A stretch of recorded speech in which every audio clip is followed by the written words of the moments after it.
নমস্কার প্রিয় দর্শক বন্ধুরা, হুগলি শ্রীরামপুর রেলওয়ে স্টেশনকে অমৃত ভারত স্টেশন প্রকল্পের আওতায় উন্নয়নের অনুমোদন মিলেছে। কেন্দ্রীয় রেলমন্ত্রী অশ্বিনী বৈষ্ণব এই প্রকল্পে সম্মতি দিয়েছেন। হুগলি শ্রীরামপুর সাংগঠনিক জেলা বিজেপি সভাপতি সুমন ঘোষ শ্রীরামপুরের বিজেপি কার্যালয়ে এক সাংবাদিক বৈঠকে এই তথ্য জানান। সাংবাদিক বৈঠকে উপস্থিত ছিলেন সহসভাপতি রাজেশ সিং এবং সাংগঠনিক সহসভাপতি দিলীপ সিং সহ দলের একাধিক নেতা। সুমন ঘোষ জানান, গত 7 মার্চ পরিবর্তন রথযাত্রার সময় রেলমন্ত্রী অশ্বিনী বৈষ্ণব শ্রীরাম রেলওয়ে স্টেশনকে অমৃত ভারত স্টেশন হিসেবে উন্নয়নের ঘোষণা করেছিলেন এবং মাত্র 4 দিনের মধ্যেই প্রকল্পটির অনুমোদন মিলেছে। আজকে জেলা অফিসে যে কারণে সাংবাদিক সম্মেলন ডাকা হয়েছে সেটা একটা আনন্দের খবর দেওয়ার জন্য। আমরা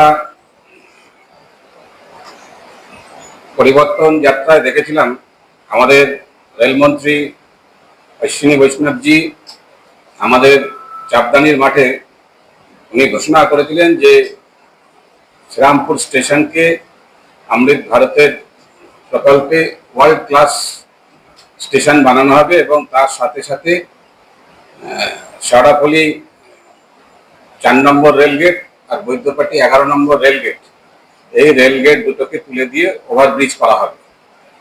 তো ওনার ঘোষণার পর আমরা শ্রীরামপুর সাংগঠনিক জেলার পক্ষ থেকে তিনটে চিঠি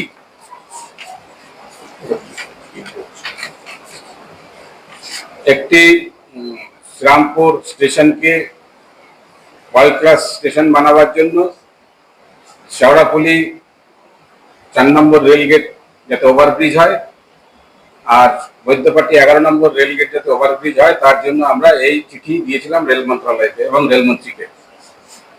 আর তার 2 দিন বাদে গতকাল রাত্রি 9:30টার সময় মাননীয় রেলমন্ত্রী এই 3টি প্রকল্পে স্যাংশন করে পাঠিয়েছেন এবং তার চিঠি আপনাদের সামনে আমি তুলে ধরেছি।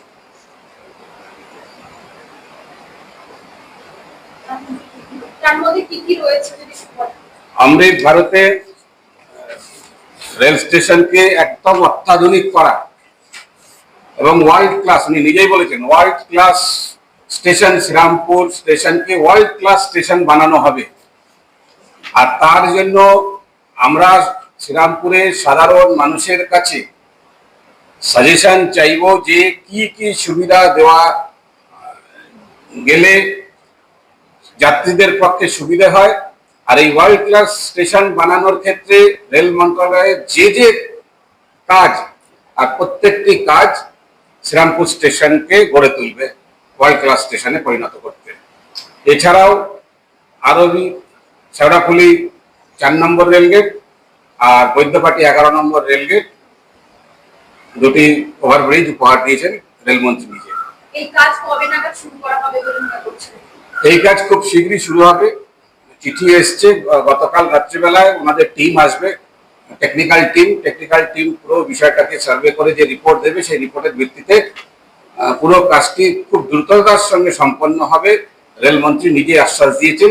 এবং তার এত দ্রুততার সঙ্গে কাজ হবে আপনারা নিজেরাই দেখতে পাচ্ছেন যে 10 তারিখ চিঠি দেওয়া হয়েছে আর গতকাল এই স্যাংশন লেটার আমাদের কাছে পৌঁছে গেছে।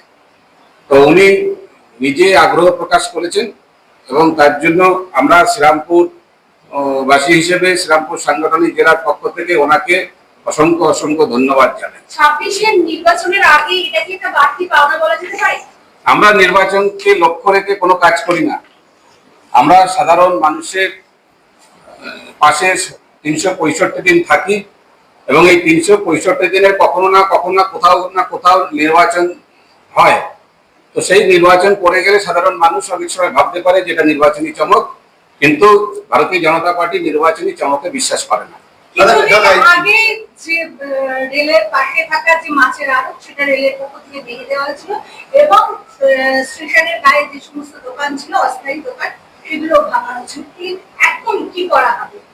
নতুন করে কি পদক্ষেপ নেওয়া হবে? দেখুন, তুলে দেওয়া হবে আর রেল মন্ত্রণালয়ের অধীনে যে বিষয়গুলো আছে ওরা রেল মন্ত্রণালয় বলতে পারবে। আমরা আজকে প্রেস করতে বসেছি, রেলমন্ত্রী নিজে ঘোষণা করেছেন চাপদানির মাঠে 10 তারিখ আমরা চিঠি পাঠিয়েছি। গতকাল রাতে এই 3টি বড় বড় প্রকল্প রেল মন্ত্রণালয় স্যাংশন করেছে, আর তার জন্যই এই প্রেস কনফারেন্স। একাধিকভাবে দেখা যাচ্ছে শাসক দলের ঠিক ভোটের সম্মুখে দেখা যাচ্ছে আপনাদেরও এক এক প্রকল্প শুরু, এবং প্রকল্পের যে শাসক দলের তাদেরও শুরু। সাধারণ মানুষ অপেক্ষা কবে হবে এই প্রকল্প? গঙ্গার নিচ দিয়ে মেট্রো দেখেছেন তো? পশ্চিমবঙ্গে আমরা ক্ষমতা নেই, মানুষ টেরও পাইনি।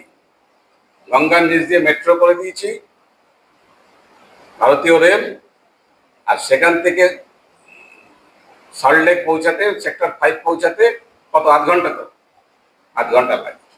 শেওড়াফুলি অবধি কি আর ওই কাজ মমতা ব্যানার্জি ইন্টেনশনালি আটকে রেখেছিল, এবং এখনো আটকে রেখেছে। কোর্টের ধমকে সেই কাজ হচ্ছে। তো পশ্চিমবঙ্গে মমতা ব্যানার্জির নেতৃত্বে উন্নয়ন স্তব্ধ। ভারতীয় রেল, কেন্দ্রীয় সরকার যেভাবে পশ্চিমবঙ্গে কাজ করছে, গঙ্গার নিচ দিয়ে যেভাবে মেট্রোকে আমরা নিয়ে গেছি, কল্পনার বাইরে। একটা মানুষের একদিনের জন্য অসুবিধা হয়নি। তো এত বড় কাজ আমরা ইলেকশনের জন্য করিনি। আমরা ডবল ইঞ্জিন সরকার যেদিন বানাবো, পশ্চিমবঙ্গের উন্নয়ন কয়েকশো গুণ বৃদ্ধি পাবে দ্রুতগতিতে।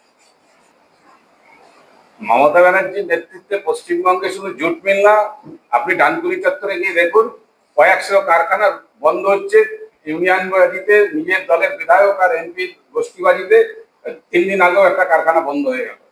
তো তৃণমূল কোনোদিনও মানুষের উন্নয়ন চায় নাকি? ওরা উন্নয়ন চায় না, ভাতা দিয়ে সাময়িকভাবে মানুষের মুখ বন্ধ করাতে চায়। এবং উন্নয়নের গতি বাড়বে। এছাড়াও আরও কি বললেন, এবং শ্রীরামপুর স্টেশনটিকে আধুনিককরণ ও ওয়ার্ল্ড ক্লাস মানের রেলওয়ে স্টেশন গড়ে তোলার সাথে বিজেপি নেতাদের আগামী 2026 এর ভোট প্রচারে কতটা সুবিধে হবে এবং কতটা মানুষের সমর্থন পাবে তা নিয়ে কি বললেন বিজেপি নেতা দিলীপ সিং। দেখুন, বিকল্প বিকাশ নিয়ে যেটা আছে, বিকাশ জায়গায় আছে, উন্নয়নের জায়গা আছে। অ্যাকচুয়াল উন্নয়নের সঙ্গে রাজনীতি ওটা করা ঠিক না আমার যা মনে হবে। মানুষ তো এমনি পরিবর্তন নিয়ে আসবে, কারণ কি বাংলায় তার কিছু নেই, সব তো শেষ হয়ে গেছে। কিন্তু এই যে খবর এসছে আমাদের কাছে কি দুটো আমাদের রেল গেট যেটা ছিল 4 নম্বর গেট শেওড়াফুলি, 11 নম্বর গেট যেমন আমাদের বৈদ্যবাটি আছে, যে ওভারব্রিজ হবে, এটা তো আমাদের এলাকার বাসীদের কাছে একটা সুখবর আছে, একটা ভালো খবর। এই খবরটা পেয়ে আমরা আনন্দিত হয়েছি। আমরা এটা কিন্তু আমরা যা দেখছি, আমাদের যে রেলমন্ত্রী বলে গেলেন খুব তাড়াতাড়ি শীঘ্রই এটা কাজ চালু হয়ে যাবে, কারণ কি অ্যাপ্রুভাল চলে এসছে। অ্যাপ্রুভাল হওয়ার মানে যেমন শ্রীরামপুর স্টেশনটা অমৃত ভারত স্টেশনের মধ্যে ওটা ছিল না, কিন্তু ওইটা আমাদের অশ্বিনী বৈষ্ণব আমাদের রেলমন্ত্রী মহাশয় ওটা অ্যাড করে দিলেন। এটা একটা সুখবর, কারণ কি জগন্নাথ মন্দিরে যখন উনি পুজো দিতে গেছিলেন, তখন পূজারীজি ওখানে বললেন কি জগন্নাথ ঠাকুরকে দেখে সেই কালচারের মতো সেই স্টেশনটা যেন তৈরি হয়। তখন উনি বলেছেন এটা মেঘা স্টেশন হবে, সবচেয়ে সুন্দর সাংস্কৃতিক স্টেশন হবে। সেটা আপনারা দেখতে পারবেন, সে অ্যাপ্রুভাল চলে এসছে, আর খুব তাড়াতাড়ি স্টার্ট হবে কাজ। লাস্ট একটাই প্রশ্ন, সাধারণ মানুষের কাছে একটা বড় প্রশ্ন, যে ভোটে আসা সব মানে 26-এর ভোট আসা সত্ত্বেও দেখা যাচ্ছে যে শাসক দলের একাধিক প্রকল্প উদ্বোধন দেখা যাচ্ছে, এবং তারা প্রোগ্রাম করছে, কিন্তু দেখা যাচ্ছে তাল মিলিয়ে আপনারা করছেন। এমন তো নয় শুধু লোক দেখানো, এমন তো আর কি নয়। দেখুন, 15 বছর বাংলার মানুষই তো মমতা ব্যানার্জির হাতে পশ্চিমবঙ্গ শাসনটা তুলে দিয়েছিলেন। বাংলার মানুষই তো নির্বাচিত করে নিয়ে এসেছিলেন।